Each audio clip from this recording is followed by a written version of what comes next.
इस कार्यक्रम की प्रायोजक है सोना ब्यूटी पार्लर सरसीवा। सारंगगढ़ बिलाईगढ़ में नौकरी दिलाने के नाम पर धोखाधड़ी करने वाले आरोपी को पुलिस ने गिरफ्तार कर लिया है। सरिया थाना पुलिस ने इस मामले में मध्य प्रदेश के धार जिले से आरोपी को गिरफ्तार किया और उसे न्यायिक रिमांड पर भेज दिया है। मामला सरिया थाना क्षेत्र का है, जहां निवेदिता साहू ने 6 जनवरी 2025 को रिपोर्ट दर्ज कराई थी। रिपोर्ट के अनुसार आरोपी लोकेंद्र सिंह जाट, पिता भीम सिंह जाट, निवासी श्योरपुर कला, जिला श्योरपुर, मध्य प्रदेश ने उनके बेटे अनूप कुमार बेहरा को महिंद्रा कंपनी के हेडक्वार्टर में मैनेजर पद पर नौकरी दिलाने का झांसा दिया।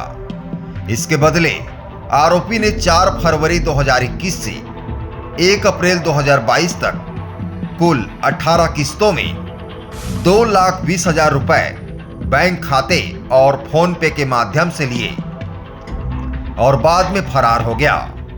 पीड़िता की शिकायत पर सरिया थाना में अपराध क्रमांक 4/2025 के तहत धारा 420 में मामला दर्ज किया गया था।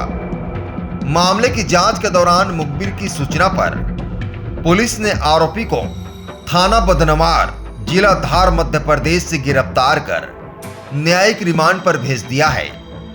जनवरी में सरिया निवासी निवेदिता साहू के द्वारा FIR दर्ज कराया गया था कि नौकरी के नाम पे उनसे लोकेंद्र जाट नाम के व्यक्ति के द्वारा उनके बेटे को नौकरी दिलाने के नाम से वर्ष 21-22 में अलग अलग किस्तों में लगभग 2,20,000 रुपये की ठगी की हुई थी, जिस पे उनकी शिकायत पे कार्रवाई करते हुए इस वर्ष जनवरी में आरोपी के विरुद्ध FIR दर्ज किया गया था और उसके पश्चात उसका लगातार पुलिस के द्वारा लोकेशन और पता साझी की जा रही थी। तो लोकेशन धार जिले में आने पे टीम भेजी गई थी और उसे पकड़ के न्यायिक रिमांड पे पुलिस के द्वारा कितना आरोपी हैं? एक आरोपी है उसमें। और भी इस प्रकार से कहीं ठगी किया है? नहीं, अभी तो यही मामला सामने आया है, इसमें हम आगे कार्रवाई की जाएगी। Bureau report ACN 24।